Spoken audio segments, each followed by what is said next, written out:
Hello friends, welcome to my channel. आज के editorial का टॉपिक है dizzying climb on retail inflation totally based on economic. कह रहा है कि ये जो हमारी जो अर्थव्यवस्था है वो ऐसे स्टेट में, डीजिंग करने का मतलब कन्फ्यूजिंग स्टेट, ठीक है, अमेजिंग, कुछ अजीब तरह के स्टेट में। क्लाइम करने का मतलब चढ़ाई या उछाल जो भी बोल सकते हैं। तो हमारी इंडियन इकोनॉमी जो है, अर्थव्यवस्था जो है, वो क्या है, बहुत ही एक कंफ्यूजिंग स्टेट में है, ठीक है, पूरी तरह से अभी नॉर्मल नहीं है, पूरी तरह से क्लियर नहीं है। ऑन रिटेल इन्फ्लेशन, रिटेल कहने का मतलब जो भी हम लोग खुदरा में जो कुछ भी चीज़ खरीदते हैं, फुटकर में जो भी चीज़ खरीदते हैं, तो उसको लेकर के जो एक इन्फ्लेशन, महंगाई आया हुआ है। इन्फ्लेशन मतलब मुद्रास्फीति, एक महंगाई को रिप्रेजेंट करने का एक टेक्निकल वर्ड है। तो लेट्स क्लियर इट। आगे क्या लिखा हुआ है, inflation must not be allowed to pose a threat to macro economic stability. कह रहे हैं कि ये जो महंगाई है उसको अलाउ नहीं किया जाना चाहिए। टू पोज मतलब खड़ा करना, थ्रेट मतलब क्या, एक खतरा, to macro economic stability. Macro मतलब होता है बड़ा, माइक्रो मतलब होता है सूक्ष्म, छोटा। तो ये जो इन्फ्लेशन है, जो महंगाई है, उसको ऐसा नहीं अलाउ करना चाहिए ताकि क्या हो सके, जो हमारे बड़े लेवल के जो इकोनॉमी बढ़ी है उसके लिए खतरा पैदा कर सके। ऑलराइट, प्लीज़ मेरे इस चैनल को सब्सक्राइब कर लीजिए। आगे मूव करते हैं। कह रहा है the latest retail inflation readings should on the face of it offer monetary authorities a fair amount of comfort given that the consumer price index rose by 4.06% in January। कर रहा है कि लेटेस्ट रिटेल इन्फ्लेशन रीडिंग, ये जो अभी हाल ही फिलहाल में जो एक इन्फ्लेशन रीडिंग्स आया हुआ है, एक तरह से आंकड़ा बोल सकते हैं, ठीक है। तो जो आंकड़ा आया हुआ है, should on the face of it कहने का मतलब क्या होता है, ऊपर ऊपर से देखना, ठीक है। ये कॉमा के बाद सेकंड स्टेटमेंट स्टार्ट हुआ है, तो इसको पहले रीड करते हैं। On the face of it, ऊपर ऊपर से देखने पे, ऑफर द मॉनेटरी अथॉरिटी ये फेयर अमाउंट ऑफ कॉमर्ट। जो भी एक मॉनेटरी अथॉरिटीज़ लोग हैं, जो भी इसको जो भी हैंडल करते हैं, जो भी बड़े अधिकारी लोग हैं इस खास करके इस फील्ड से, तो उनको क्या मिला है, एक बहुत ही अच्छा खासा एक राहत मिला है, ठीक है। किस बात को लेकर राहत मिला है, given that the consumer price index rose by 4.06, यानी जो कंज्यूमर प्राइस इंडेक्स, ये क्या बताता है, एक आंकड़ा देता है कि जो भी जो कंज्यूमर हैं, जो भी उपभोक्ता हैं, कितना अपना सामान खरीद रहे हैं, कितना सप्लाई हो रहा है, तो ये सारी चीज़ें का पूरा डिटेल्स देता है। और ये क्या है, जो लोगों में जो एक तरह से बोल सकते हैं कि डिमांड बढ़ा है, वो क्या 4.06% से बढ़ा है, यानी खरीदने की उनको रेट 4.06% से बढ़ी है। इन मार्किंग जनवरी में marking a deceleration for second straight month to a 60 month low. यानी अभी इसको फिर से कनेक्ट करने की कोशिश करते हैं। ऊपर ऊपर देखा जाए तो एक तरह से जो इन्फ्लेशन का जो एक रीडिंग आया हुआ है, ठीक है, वो क्या किया है, जो भी मॉनेटरी अथॉरिटीज़ हैं, जो भी एक तरह से इस मुद्रा को लेकर के जो भी अथॉरिटी है, जो भी अधिकारी हैं, उनको क्या मिला है, एक बहुत ही राहत की सांस मिली है, कम्फर्ट मिला है। क्यों? क्योंकि ये जो कंज्यूमर राइट्स हैं उसमें 4.06% की बढ़ोतरी हुई है जनवरी में। मार्किंग ये दर्शाते हुए a deceleration of the second straight month, ये क्या हुआ, इसमें बढ़ोतरी हुआ है। अगर कंज्यूमर ज़्यादा चीज़ खरीदेगा तो क्या होगा, उसमें एक लगातार दूसरी मंथ डिसलेशन मतलब क्या, कमी आई हुई है टू अ 16 मंथ लो, मतलब पिछले 16 महीना में लगातार दूसरी बार क्या हुआ है, एक तरह से इन्फ्लेशन में गिरावट आई है, जिसके वजह से जो भी मॉनेटरी अथॉरिटीज़ हैं उनको एक तरह से बहुत बड़ा राहत मिला। क्यों? क्योंकि ये बढ़ा है, जो कंज्यूमर प्राइस इंडेक्स है, इसमें बढ़ोतरी हुआ है, मतलब कंज्यूमर क्या है, उसका डिमांड बढ़ा है, तो एक तरह से अच्छी बात है। और दूसरी तरफ महंगाई में कमी आई हुई है, जो कि पिछले 16 महीना में सबसे कम है। कह रहा है कि inflation appears to have cooled after having stayed stubbornly stuck above the Reserve Bank of India's upper tolerance threshold of 6% for 6 months through November, helped by an appreciable softening in food prices। बोल रहा है कि inflation, ये जो महंगाई है, appears प्रतीत होता है टू बी कूल्ड, मतलब क्या, एक नरम ठंडा, यानी कहने का मतलब जो इन्फ्लेशन है उसमें कमी आई है। आफ्टर हैविंग स्टेड स्टबर्नल कहने का मतलब क्या होता है, जिद पकड़ लेना, जिद्दी हो जाना। स्टेड स्टक मतलब एक सर्टेन पॉइंट पे एकदम चिपक के रह जाना, एकदम उसी तरफ पर अड़ जाना, जिद्दी रहना। Above the reserve bank of India upper tolerance threshold of 6%। RBI ये बोलता है कि अगर इन्फ्लेशन रेट अगर 6% है तो वो एक तरह से क्या हो, एक थ्रेशोल्ड है, एक लिमिट है, अपर लिमिट है, 6% तक। अगर उसके बाद जाता है 6% से ऊपर आपका इन्फ्लेशन रेट जाता है तो एक तरह से बहुत ही ज़्यादा महंगाई हो जाता है और वो एक क्या हो जाता है, अनकंट्रोलेबल हो जाता है, उसको कंट्रोल कर पाना कुछ पल के लिए मुश्किल हो जाता है। तो ये लिखा है कि inflation appears to have cooled, लग रहा है कि क्या ठंडा पड़ गया, मतलब इन्फ्लेशन जो महंगाई है उसमें कमी आई है।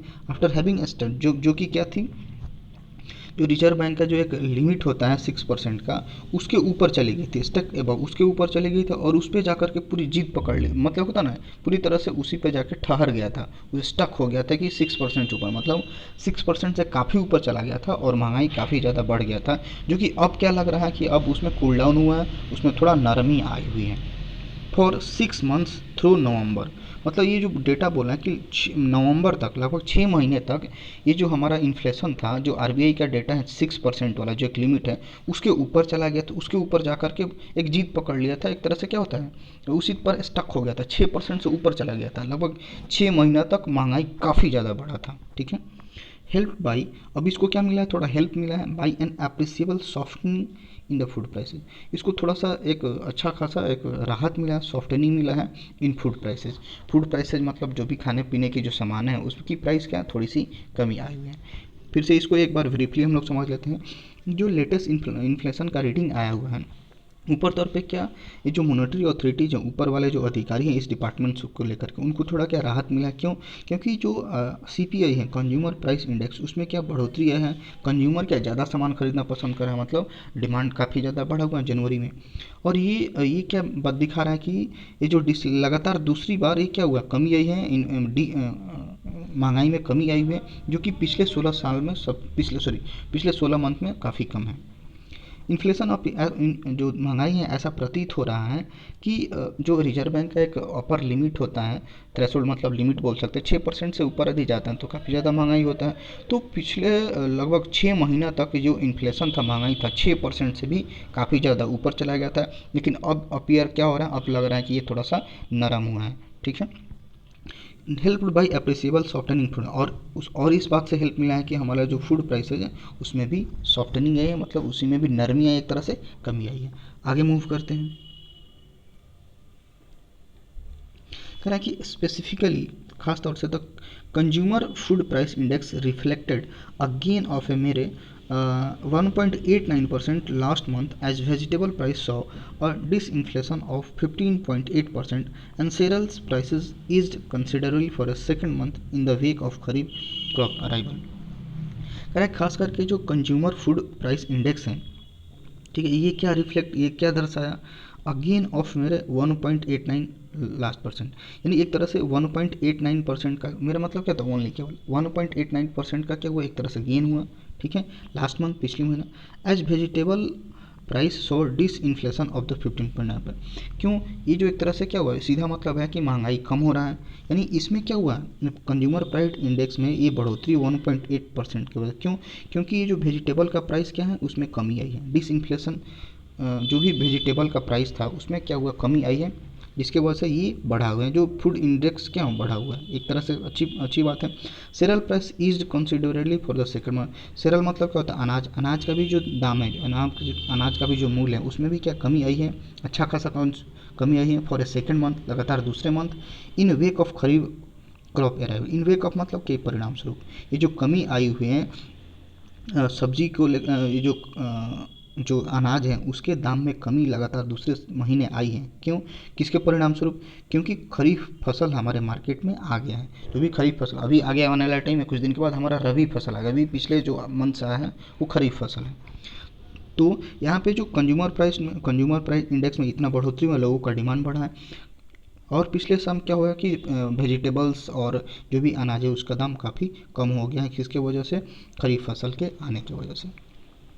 The RBI in its monetary policy statement this month cited मतलब एग्जाम्पल देना, the bumper kharif crops, rising prospects of the good rabi harvest, larger winter arrival of key vegetables and softer egg and poultry demand on avian flu fear as factor that argued well for the months ahead। कह रहा है कि जो RBI है in its monetary policy, अपनी जो रुपया पैसा मॉनेटरी जो पॉलिसी था, जो नीति था, उस स्टेटमेंट में क्या कहा है, एक एग्जांपल देते हुए ये बोला है कि द बम्पर खरीफ क्रॉप, जो मतलब क्या हुआ इस बार, क्या हुआ बहुत ज़्यादा मात्रा में खरीफ फसल आई हुई, खरीफ फसल आया है, उपज अच्छा हुआ है।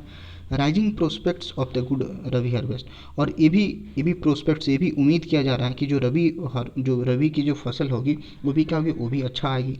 Larger winter arrival of the key vegetables, ये भी बोला जा रहा है कि बहुत ज़्यादा मात्रा में जो ठंडी के टाइम में जो सब्जियां होती हैं वो भी आने वाली है। सॉफ्ट एग, कि softer egg and poultry demand on avian flus fears. लेकिन और क्या था, जो demand on avian flus fear, और ये क्या था, ये जो एग वगैरह था और जो पोल्ट्री फार्म था उसके डिमांड में क्या थोड़ा सा कमी आई हुई है। क्यों? क्योंकि एवियन फ्लू फियर को लिए, एवियन मतलब क्या होता है, बर्ड। अभी कुछ दिन पहले बर्ड फ्लू से रिलेटेड कुछ थोड़ा सा खतरा मंडरा रहा था, क्यों? तो इसमें क्या हुआ, थोड़ी सी कमी आई हुई है। एज फैक्टर्स, इन सारी फैक्टर्स को देखते हुए, टेट आर्ग्यूड आर्ग्यूड सॉरी ऑगर्ड करने मतलब बढ़ावा देना, ऑगर्ड वेल मतलब क्या है, एक तरह से उसको सपोर्ट करना फॉर द मंथ्स अहेड। और इन सारी बातों को देखते हुए ऐसा प्रतीत होता है कि आगे आने वाले टाइम में भी हमारी यही सीन बरकरार रहेगी, यानी महंगाई थोड़ी कम रहेगी। फिर इसको शॉर्ट में देख लेते हैं। खास करके जो कंज्यूमर प्राइड फूड प्राइस जो इंडेक्स था उसमें क्या हुआ, 1.89% का बढ़ोतरी हुआ था लास्ट मंथ।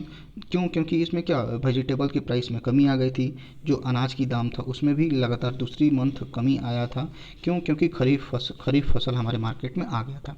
आरबीआई की मॉनेटरी पॉलिसी के स्टेटमेंट में ये बोला गया कि इस बार क्या हुआ, बहुत ज़्यादा मात्रा में बम्पर खरीफ, बहुत ज़्यादा मात्रा में खरीफ फसल आए हुए हैं, जिसके वजह से हमारा रबी जो फसल है उसके भी अच्छा होने की संभावना है। उसके वजह से क्या होगा, जो विंटर में आने वाले जितनी भी सब्जी है उसमें भी अच्छा खासा बढ़ोतरी हुआ है। लेकिन कमी किस में है, सॉफ्टर मतलब क्या, कमी किस में है, एग और पोल्ट्री के डिमांड में, जो भी अंडा और जो चिकन वगैरह जो होता है उसके डिमांड में थोड़ी सी सॉफ्टर मतलब कमी आई है। क्यों? क्योंकि एवियन फ्लू फियर, यानी एवियन मतलब क्या होता है, बर्ड फ्लू फियर मतलब वहीं जो एक फ्लू होता है, बर्ड फ्लू के डर से लोग क्या करें, अंडा और चिकन खाना थोड़ा सा कम किए, उसमें डिमांड कम आया। बाकी सारी चीज़ों में क्या हुआ, अच्छा खासा बढ़ोतरी हुआ है। एज फैक्टर्स, इन सारी फैक्टर्स को देखते हुए, अर्गुड मतलब किसी चीज़ को बढ़ावा देना, सपोर्ट करना, इस बात को ये एक सपोर्ट कर रहा है कि आगे आने वाला जो मंथ अहेड मतलब क्या, आगे आने वाला मंथ भी क्या होगा, अच्छा रहेगा। आगे मूव करते हैं। कह रहे हैं कि but the central bank was mindful of the risk too. Central bank किसके लिए यूज हुआ है, आरबीआई के लिए, रिजर्व बैंक ऑफ इंडिया के लिए। But the central bank was mindful of the risk too. लेकिन ये जो आरबीआई था, माइंडफुल ऑफ कहने का मतलब क्या, थोड़ा ध्यान में रखना, द रिस्क टू, जो आरबीआई था इस रिस्क को भी ध्यान में रखा था, specially with the regard to food cost where the latest data had brought to the force concern over the prices of pulses and edible oil. लेकिन ये सारी बातें तो ठीक है, लेकिन सेंट्रल बैंक इस बात को भी, इस रिस्क को भी ध्यान में रखा था, specially with the regard to foods cost, खास करके जो खाने पीने की जो सामग्री है उसके कॉस्ट को लेकर के। We are the latest data, जबकि हाल फिलहाल का जो डेटा है, हैड ब्रॉट टू फोर, एक तरह से इसका बेस फॉर्म क्या, ब्रिंग टू फोर, ब्रिंग का V2 या V3 ब्रॉट होता है, ब्रिंग टू फोर कहने का मतलब किसी चीज़ को फर्श तक लाना, ग्राउंड तक लाना। तो अभी जो लेटेस्ट डाटा है, had brought to the fore concern, एक तरह से चिंता जता रहा है, कंसर्न मतलब चिंता ला रहा है, over prices of pulses and edible, यानी कहना है कि पल्सेज दाल और जो खाने वाले जो भी खाने योग्य, जो एडिबल मतलब होता है जो खाने योग्य होता है, इटेबल, जो भी खाने योग्य जो तेल वगैरह हैं उसके प्राइस को लेकर के काफ़ी चिंता बना हुआ है। ठीक है। While inflation in pulses and products was at 13.4%, that for oil and fat stood at 19.7। कह रहे हैं कि इन्फ्लेशन पल्स और प्रोडक्ट्स को लेकर के कितना बना, वो कितना था 13.4%, और ऑयल्स और फैट्स के लिए कितना था 19.7। ठीक है। तो एक तरह से ये क्या चिंता का विषय है कि बाकी सारी चीज़ें तो ठीक है, लेकिन जो खाने पीने की सामग्री जैसे दाल हो गया और भी जो तेल वगैरह मटेरियल है उसमें क्या है, थोड़ा सा इन्फ्लेशन बढ़ा हुआ है। ठीक है, जो कि चिंता का विषय है। पल्सेज पे 13.4 है, और जो ऑयल्स और फैट्स हैं, जो भी ऑयल तेल और उससे रिलेटेड मटेरियल है उसमें क्या है 19.7 है। Eggs and meat and fish two other key source of protein, ये जो दोनों क्या है, एग हो गया और मीट और फिश हो गया, ये क्या है, बहुत ही प्रोटीन का अच्छा खासा स्रोत होता है। ठीक है। Both posted double digit rates, मतलब ये भी दिखाता है रेट्स ऑफ 12.9 एंड 12.5 रेस्पेक्टिवली, क्रमशः, यानी एक के लिए इतना परसेंट और मीट और फिश के लिए क्या इतना परसेंट, मतलब इन्फ्लेशन ये आया हुआ है। With price gain in farmer का मतलब क्या, पहले वाला, बेयरली registering any telling impact from the avian flu outbreak. Outbreak कहने वाला किसी चीज़ का बहुत ही अचानक से बढ़ना, प्रकोप जिसको बोलते हैं, ठीक है। तो एग और मीट जो कि क्या है, दोनों ही बड़े अच्छे सोर्स हैं प्रोटीन के, दोनों में क्या हुआ, डबल डिजिट रेट से देखा गया बढ़ते हुए, 12.9 और 12.5 दोनों में डबल डिजिट रेट से बढ़ते हुए। With price gain in farmer, farmer किसके लिए यूज हुआ है, एक के लिए। लेटर मतलब क्या होता है, बाद में। किसी भी सेंटेंस में दो चीज़ की बात की गई रहती है तो फॉर्मर पहले वाले को, लेटर बाद वाले को बोलते हैं। तो ए फॉर्मर किसके लिए, एक के लिए है। तो with price gain in farmer, यानी जो अंडा का जो रेट में जो बढ़ोतरी हुआ है, जो गेन हुआ है, बियरली बड़े बड़े मुश्किल से ये रजिस्टर करता है, दिखाता है, ठीक है, निर्धारित करता है any telling impact from the avian flu outbreak. यानी अंडा में जो कुछ भी बढ़ोतरी हुआ है ये पूरी तरह से क्लियर एक नहीं दे पाता है कि हम लोग ये कह सके कि जो एवियन बर्ड फ्लू आया का प्रकोप आया था उसके वजह से अंडा के प्राइस पे कितना दाम, अंडा के प्राइस पे क्या प्रभाव पड़ा है, ठीक है। आगे मूव करते हैं। Now with the favorable base effects beginning to when, एक बेस इफेक्ट्स कहने का मतलब क्या होता है, कभी कभी क्या होता है कि एक महीना काफ़ी ठीक चलेगा, अगले महीना में क्या हो जाता है, काफ़ी ज़्यादा महंगाई बढ़ गया, चाहे काफ़ी कमी आ गई, तो एक तरह से फ्लक्चुएसन होते रहता है, तो इसको ध्यान में रखने की ज़रूरत है। Now with the favourable base effects beginning to end, तो ये जो पहले क्या होता था कि बहुत कभी बढ़ गया, कभी अचानक बहुत ज़्यादा महंगाई बढ़ गया, फिर कम हो गया, तो उसमें क्या हो रहा है, थोड़ी सी कमी आ रही है। वेन मतलब क्या, कमी आना, डेटोरिएशन होना, धीरे धीरे कमी आ रही है। Inflation moderated by more than 100 basic points in February 2020 to 6.58% before slowing to 5.8% in March। कह रहा है कि इन्फ्लेशन क्या है, एक तरह से मॉडरेट है, ना ज़्यादा कम ना ज़्यादा। मार्च में ये कितना था, मार्च में स्लो होकर के कितना हो गया था 5.8%, उसके पहले फरवरी में कितना था 6.8%। यानी जो इन्फ्लेशन था मॉडरेट था, मार्च में स्लो हुआ था 5.8%, स्लो हो गया था। उसके पहले फरवरी में कितना था, फरवरी में कितना था 6.58%। The outlook is far from reassuring, the outlook कहने का मतलब एक तरह से नज़ारा, इज फार फ्रॉम रीअश्योरिंग मतलब आश्वस्त होना। यानी जो आउटलुक है, ये सारी जो नज़ारा है, अभी हम लोग पिछले पैसेज में, पिछले पैराग्राफ में क्या पढ़ेंगे, हाँ कुछ कुछ जो दाम में, वेजिटेबल्स हो गया, सेरल्स का दाम काफ़ी कम हो गया है, महंगाई उसके उस फील्ड में कम हो गई, लेकिन फिर जब देखे दाल वगैरह, तेल वगैरह की बात करते हैं, महंगाई काफ़ी, उसमें इन्फ्लेशन काफ़ी ज़्यादा है, ठीक है।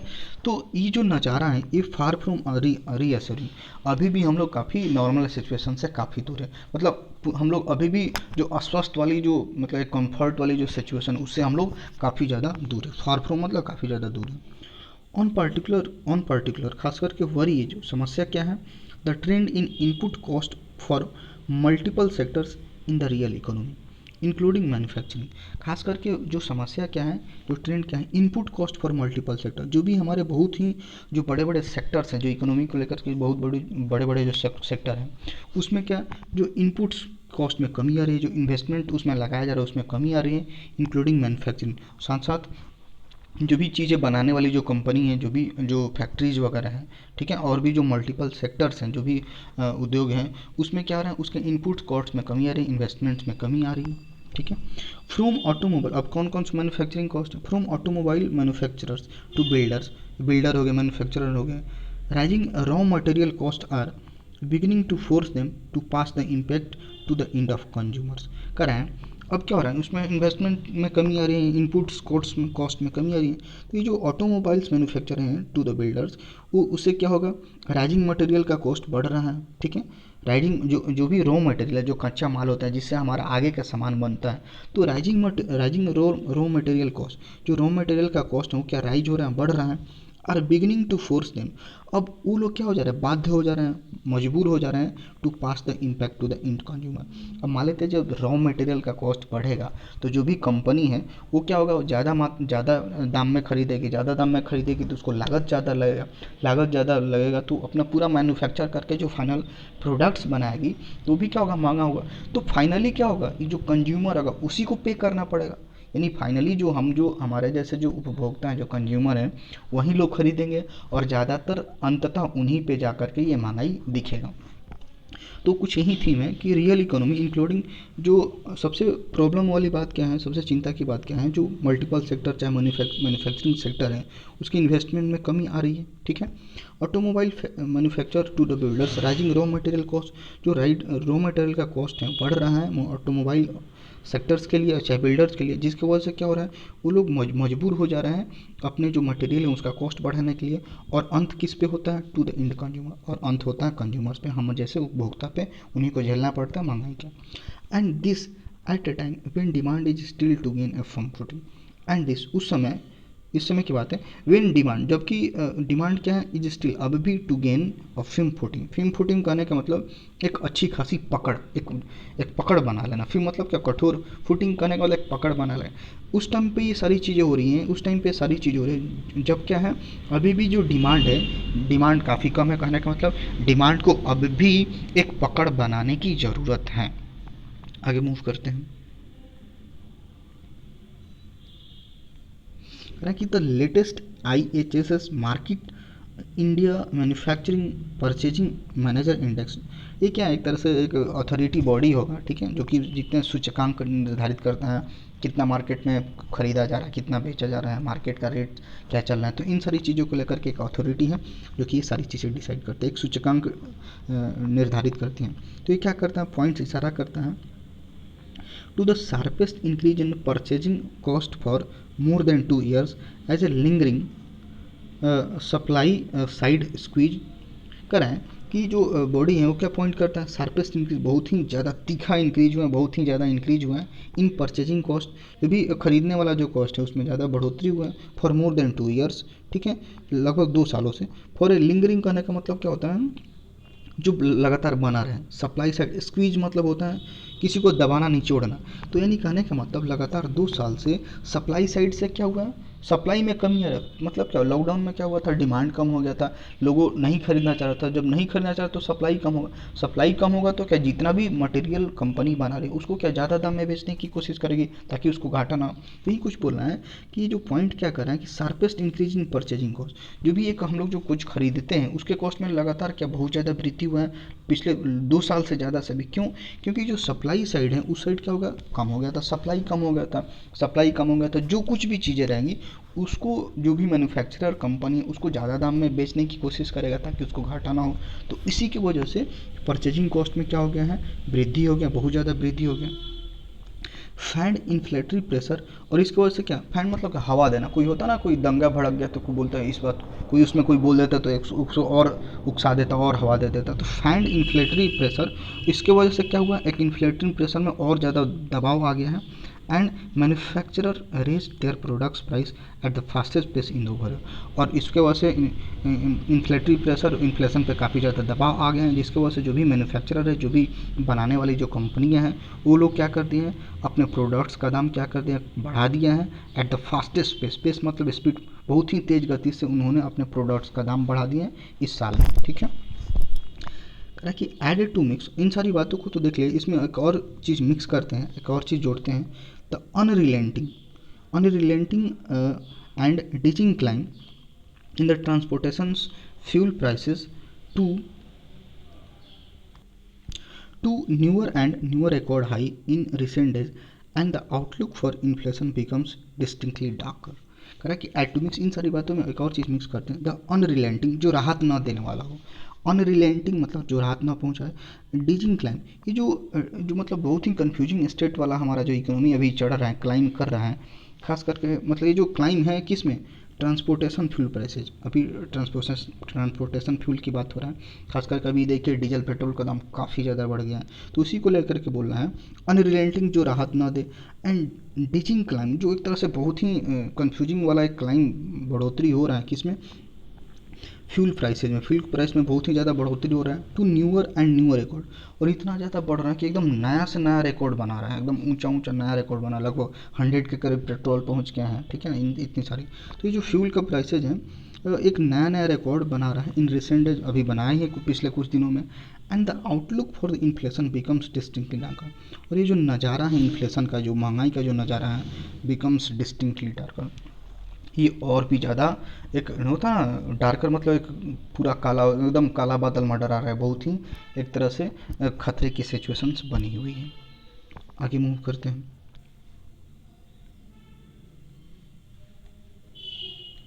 करें कि diesel the main fuel for freight carriage. Freight करने का मतलब कोई भी बड़ा बड़ा, जैसे जो बड़ा गाड़ी होता है, ट्रक हो गया, बड़े बड़े जो व्हीकल्स होते हैं, वो क्या होते हैं, सामान को एक जगह से ढो करके दूसरे जगह ले जाते हैं, ठीक है ना, माल को एक जगह से ढो करके दूसरी जगह ले जाते हैं। तो उन सारी गाड़ियों में क्या होता है, ज़्यादातर डीजल का यूज होता है। तो diesel main fuel for the freight. जो भी ये जो बड़ी बड़ी गाड़ियाँ जो ढोने का काम करती हैं, सामान ढोने का काम करती है, उसका मेन फ्यूल क्या है, डीजल ही है। हैज़ नाउ एक्सिड्स 80 पर लीटर। उसका उसका कॉस्ट क्या होगा, 80 रुपये पर लीटर से भी ज़्यादा बढ़ गया। एक्सिड्स मतलब क्या, बढ़ जाना, 80 रुपये से भी ज़्यादा बढ़ गया है। एंड इज बाउंड टू मतलब क्या, एकदम फिक्स हो, एकदम पक्का। Is bound to feed into. Feed का मतलब होता है किसी किसी आदमी को खिलाना। फीड इन टू यहाँ पे सेंस क्या है, देना। ये पूरी तरह से बात दर्शा रहा है, पूरी तरह से पक्का है। Feed into prices of almost everything being transported across the train. और ये इस बात का पक्का सबूत है, पक्का हो जा रहा है कि ये क्या होगा, प्राइस ऑफ ऑलमोस्ट एवरीथिंग। और भी इससे रिलेटेड जो जितनी भी सारी प्राइसेज हैं, उसमें भी क्या होगा, पूरी तरह से बढ़ोतरी होगा।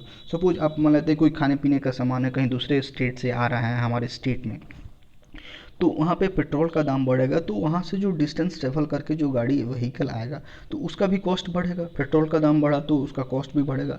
तो उससे कोरिलेट करके देखें तो जब ये डीजल का प्राइस बढ़ रहा है, तो हमारे एक एक छोटे छोटे सामान पे जो भी हमारे मार्केट में अवेलेबल है, जो भी हम डेली लाइफ में यूज करते हैं, उसमें भी क्या होगा, बढ़ोतरी होगा। तो ही लिखा हुआ है बाउंड टू, एकदम पक्की बात है। फीड इनटू जो प्राइस है उसमें भी क्या, वो और ज़्यादा देगा, और ज़्यादा बढ़ोतरी होगा। ऑफ ऑलमोस्ट एवरीथिंग, लगभग हर एक चीज़ का। बिंग ट्रांसपोर्ट, जिसका ट्रांसपोर्टेशन बड़े दूर दूर से करके ट्रांसपोर्टेशन के जरिए जो भी चीज़ों को लाया जाता है, उसके भी दाम में बढ़ोतरी होगा। From fresh produce to intermediate and finish industrial goods. पहले क्या होता है, कोई भी एक रॉ मटेरियल होता है, फ्रेश प्रोड्यूस होता है, फिर इंटरमीडिएट उसमें बीच में आता है कोई भी चीज़, कोई भी फाइनल प्रोडक्ट बनता है, उसका कोई स्टेज होता है, पहले इनिशियल, फिर इंटरमीडिएट, बीच वाला, फिर बाद में जा करके फाइनल सामान बने। गुड्स मतलब क्या, सामान, मटेरियल बनता है। तो ये लिखा हुआ है कि डीजल क्या है, बहुत ही एक मुख्य ईंधन के रूप में, जो भी माल ढोने वाला जो काम करता है, जो भी एक सामान ढोने वाला जो गाड़ियाँ हैं, उसके लिए मेन डीजल एक मुख्य फ्यूल होता है, जो कि जिसका रेट क्या हो गया, 80 से ज़्यादा हो गया, 80 रुपये पर लीटर से ज़्यादा होता है। इससे क्या होगा, एकदम डेफिनेटली उससे रिलेटेड जो कुछ भी, जो भी वस्तुएं जो ट्रांसपोर्टेशन के जरिए आती हैं, उसके प्राइस में काफ़ी ज़्यादा बढ़ोतरी होगा। ठीक है। With bank still flush with liquidity, policymakers need to maintain a strict vigil to keep inflation from resurging and posing a threat to macroeconomic stability। अब यहाँ पे बोला है with banks still flush with liquidity, समझ लिया एक तरह से असेट, धन के रूप में, मनी के रूप में। अभी भी बैंक क्या है, फ्लश कहने का मतलब क्या होता है, कोई भी चीज़, जैसे हम लोग बाथरूम में क्या करते हैं, कोई पानी इकट्ठा रहता है, फ्लश कर दिया, सब निकल गया। तो उसी तरह का कहने का मतलब अभी भी बैंक्स क्या है, पैसे से, लिक्विडिटी, असेट्स की कमी है, उसके पास अभी भी कैपिटल्स की कमी है। तो पॉलिसी मेकर, जो पॉलिसी मेकर हैं, नीड टू मेंटेन, उनको क्या है, मेंटेन करने की ज़रूरत है। स्ट्रिक्ट विजिल मतलब कड़ी निगरानी, विजिल मतलब क्या, निगरानी, चौकसी। To keep inflation from resurging, surge मतलब क्या होता है, बढ़ना, रिसर्जिंग मतलब दोबारा बढ़ना। तो यही बोल रहे हैं कि अभी तो बैंकों के पास उतनी लिक्विडिटी की कमी है, तो इसके लिए पॉलिसी मेकर को क्या करने की ज़रूरत है, क्या मेंटेन करने की ज़रूरत है, जो भी इन्फ्लेशन है कि दोबारा न बढ़े, उस पर देखने की ज़रूरत है, एक स्ट्रिक्ट निगरानी, एकदम कड़ी निगरानी की ज़रूरत है। And posing a threat to micro economic stability, और ऐसा ना हो कि मैक्रो इकोनॉमिक जो स्टेबिलिटी है, जो बड़े बड़े स्तर के जो इकोनॉमी, अर्थव्यवस्था की जो बॉडीज हैं, जो संस्थाएं हैं, उसकी स्टेबिलिटी को खतरा ना पहुंच सके। Alright, that's all for today, thanks for watching this video.